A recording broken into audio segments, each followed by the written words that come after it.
Ko'pchilikni talab va istaklariga binoan Jizzax shahrida ilk marotaba hayotingizni tubdan o'zgartirib yubora oladigan bepul Theta Healing seanslarimizga start berdik. Theta Healing o'zi nima?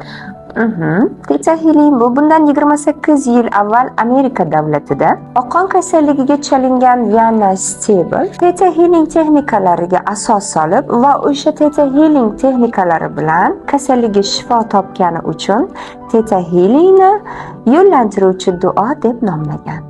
Theta Healing seanslaridan so'ng inson hayotida qanday mo'jizalar sodir bo'lishi mumkin?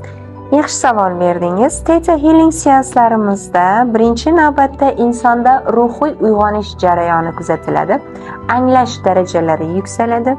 Shifolanish darajamiz, shukur qilish darajamiz, shu bilan birgalikda yashash darajamiz kuchayib, rivojlanib, moddiy va ma'naviy darajalarimizga yuksalishiga xizmat qiladi.